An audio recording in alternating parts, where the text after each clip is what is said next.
Olá, saudações, sejam bem-vindas, sejam bem-vindos. Vamos para a parte 2 da nossa releitura de Olhai os Lírios do Campo, a obra do gaúcho Érico Veríssimo. Isso mesmo, Érico Veríssimo. Nós já falamos aqui do Tempo e o Vento, né? Vários vídeos sobre o Tempo e o Vento. Ainda vamos falar sobre Incidente em Antares, né? Aquele livro dos zumbis famoso, né? Incidente em Antares, está na lista aí. Nós vamos ler esse ano ou ano que vem.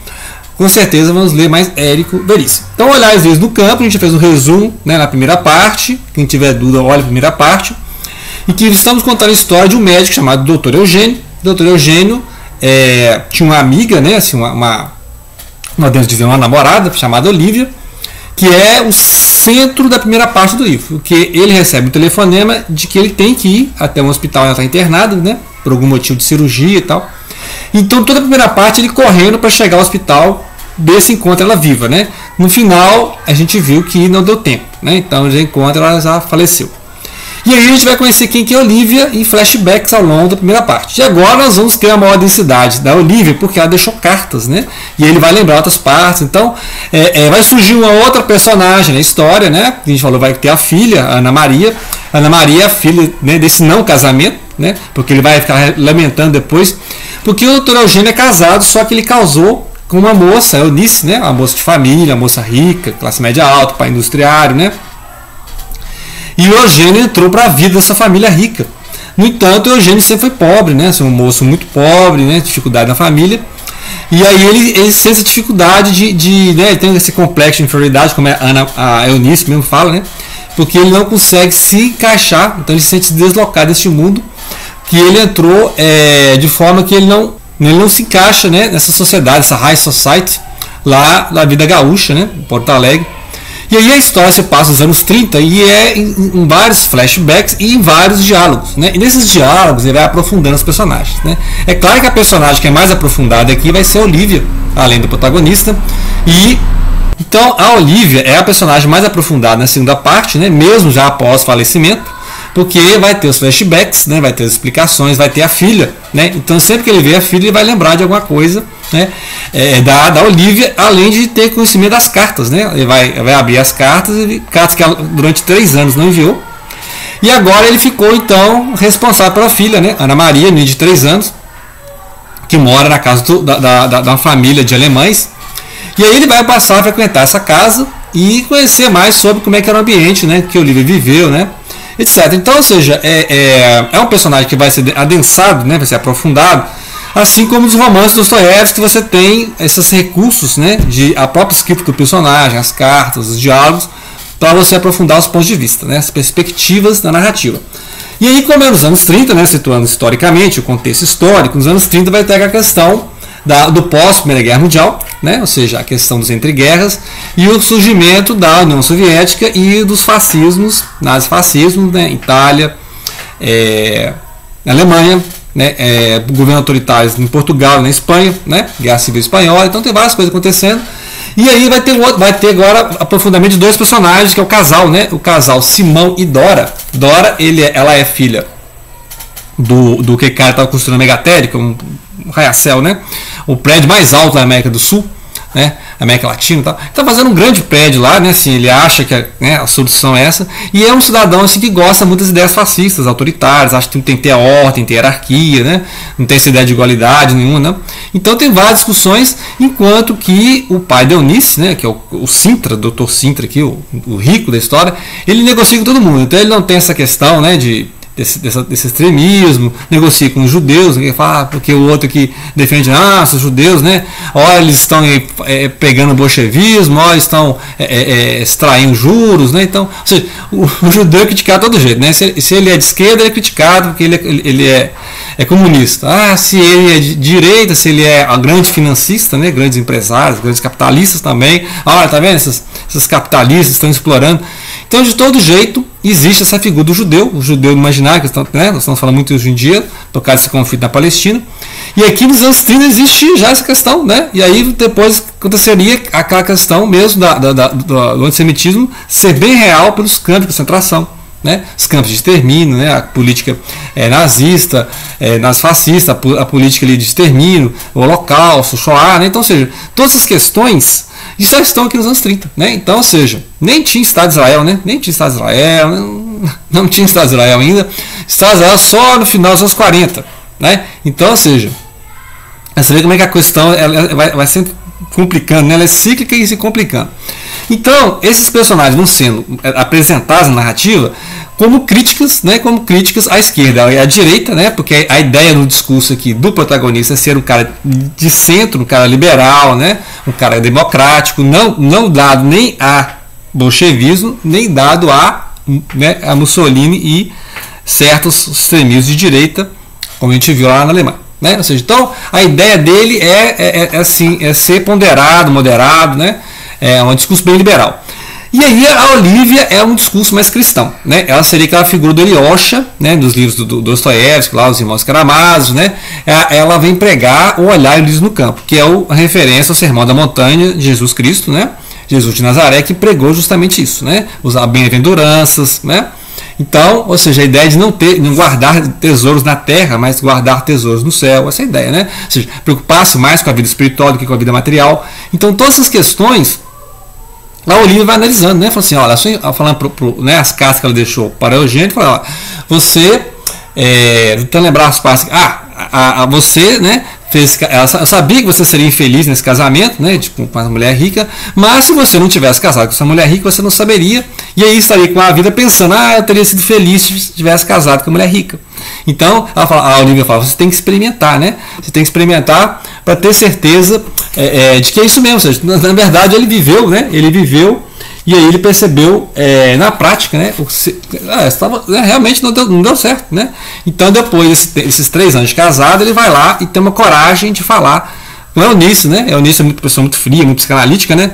É uma personagem interessante, só que como ela só aparece pelo olhar dele, né? Não é igual a Olivia, que tem uma independência de olhar, né? Aí a Eunice vai aceitar, né? Realmente, então, incompatibilidade de gênios, né? Então vai aceitar e acabou o casamento. E aí então ele se sente mais aliviado e volta para a clínica, né? Volta para a clínica.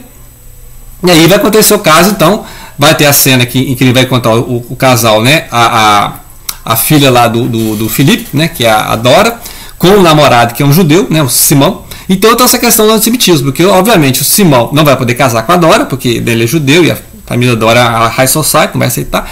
E a própria família judaica, né, a família não vai aceitar ele casar com uma mulher que não é judia, né? Então tem essas questões étnicas, raciais, de classe social. E aí é um casal infeliz, né? Porque não tem solução. Eles vão fugir no mundo? Só se fugir no mundo, né? Porque não tem. As famílias não vão aceitar, né? Diferença étnica, diferença cultural, diferença religiosa, diferença social. Então, é aquele casal infeliz, né? O Romeu e Julieta da história. Então, tem o Romeu e Julieta. E interessante essas referências históricas, porque ele vai classificando os pacientes dele, né? Assim, os tipos, né? Então, assim como a gente tem a figura do Fausto aqui na figura do Felipe, né? Que quer construir esse megatério, esse edifício, né? Sempre aquela ideia de luxo, de poder. Nós temos os pacientes também, que falam, esse paciente é um Hamlet, né? Um cara assim fica pensando na vida, tal, meditativo, melancólico. E aí você tem aqui o paciente Fausto, né? Que é aquele homem que quer seduzir as mocinhas lá. E tem o paciente Pigmalião. Pigmalião é aquela. Ele tem uma peça do Bernard Shaw, né? Que é o cidadão lá na mitologia grega que cria uma estátua, cria uma mulher ideal e aí ele se apaixona por essa mulher, né? Na peça do Bernard Shaw, o cara educa a mulher, né? Ele educa a mulher, ele pega a mulher assim, né? Mulher popular mesmo e faz uma aposta que ele vai educar essa mulher. E ele vai educando a mulher mesmo na high society, a mulher aprende etiqueta social e ele se apaixona por ela. Assim, ele se apaixona pela criação dele, porque ele que criou a mulher assim, né? Então, é a mesma coisa. Aí tem aqui o Pigmalião, que é o cara que, né, que tirou a mulher da pobreza e tal, educou a mulher e tal, né, levou a mulher a certo luxo, mas depois foi traído. Né? Então, essas ideias. Então, ele vai analisando, né, que a vida, por mais sofrida que seja lá no consultório, ele se realiza mais do que aquela vida trabalhando na empresa. Né? Ele trabalhava na empresa do sogro, ficou 3 anos trabalhando na empresa. Então ele se afastou da medicina e ao voltar para a medicina ele encontra o Seixas, que é aquele médico pobre que fez a opção pelos pobres, né? Então eles ficam discutindo muito essa questão da religião, por mais que o Seixas não seja assim religioso, né? Igual a Olivia né? A Olivia sempre tem esse discurso religioso, interessantíssimo. Porque ela mostra realmente que a crença em Deus se demonstra pela prática da bondade, da caridade, né? E não em guardar rituais, né? Então ela faz muita diferença, e olhar a luz do campo não é ficar impassível, né? Não é ficar assim, olhando as estrelas, né? Olhando a lua, não. A ideia de olhar a luz no campo é você não se preocupar com bens materiais, acumular riqueza, etc. Né? Mas você tem que trabalhar. E todo mundo trabalha igual, né? Então nem é ser cigarra na vida, nem ser formiga. Porque ela fala, as formigas ficam aí, né, morrendo de trabalhar, fica acumulando, morrendo de trabalhar, sendo explorada, e os cigarros ficam aí na vida, né, filosofando, divertindo-se. Não, na verdade tinha que ser a cooperação das cigarras e da formiga. Né? O mundo ideal dela, na utopia dela, né, não fala que é socialista, né? O cristianismo da Olivia seria isso, seria um mundo de cooperação, que as pessoas fizessem, né, o bem umas para as outras, e assim todo mundo seria feliz. Senão não haveria competição, né, não haveria uns que um mais que os outros. Então a ideia da Olivia é uma ideia utópica cristã, né, uma ideia utópica cristã, que ela mostra em várias cartas, né? Ou seja, ela fica preocupada com essas questões, que as pessoas ficam querendo acumular, ficar rico. E você vê a família do Sintra, né? Você vê a família do Sintra, que todo mundo ali quer lucrar, né? Então ele sempre quer lucrar, manter a hierarquia social, manter a divisão de classe, manter a desigualdade, né? Então qualquer coisa é bolchevismo, né? Qualquer melhoria, qualquer sindicato que aparecer, isso é bolchevismo, né? Então qualquer melhoria da classe trabalhadora é bolchevismo, é comunismo, né? Então eles têm um horror à esquerda por isso, né? Porque eles não entendem que seja, essa reforma, muitas vezes acontecem reformas, que é para melhorar a vida do trabalhador. E eles já levam, né, igual por exemplo aqui no Brasil, reforma agrária já é coisa de comunista. Né? Ou seja, é coisa que os países já é natural, já você faz isso, inclusive mantendo-se capitalismo. Mantendo o capitalismo, você vai dividindo, você dividindo a renda, você gera mais mercado consumidor, as pessoas podem consumir o que elas produzem.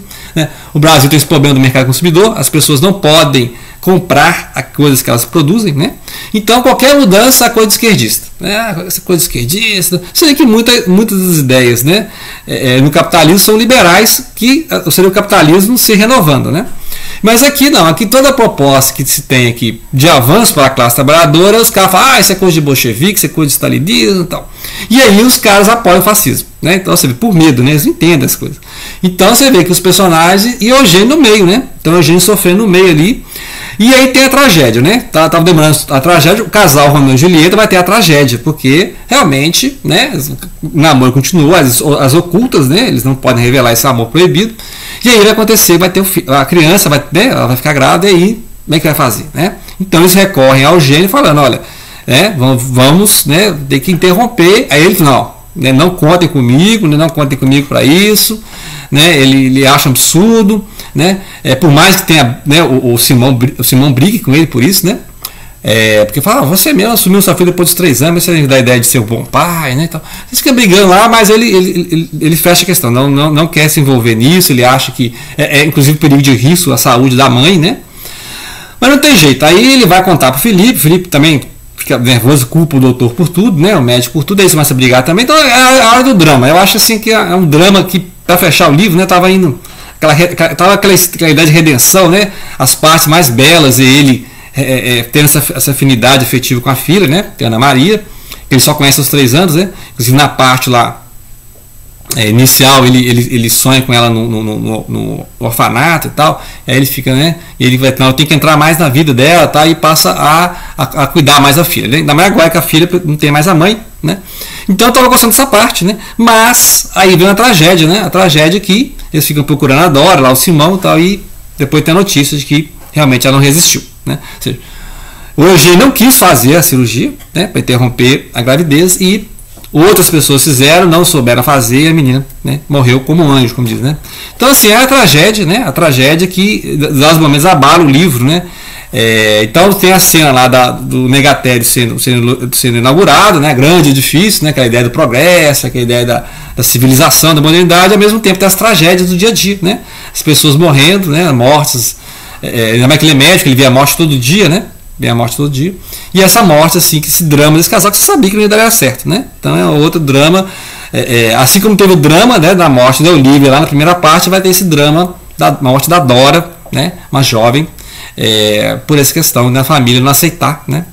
Antissemitismo, né? Antissemitismo, essa questão do judeu imaginário, judeu histórico, né? O judeu, o bode expiatório, todas essas questões estão aqui, né? É um livro de época, né? Mas tem muitas verdades aqui que não deixaram de ser faladas, então por isso é um clássico, né? O clássico é aquele livro que nunca deixou de dizer tudo que tem para dizer, né? Ou seja, ele não foi superado, né? Ok?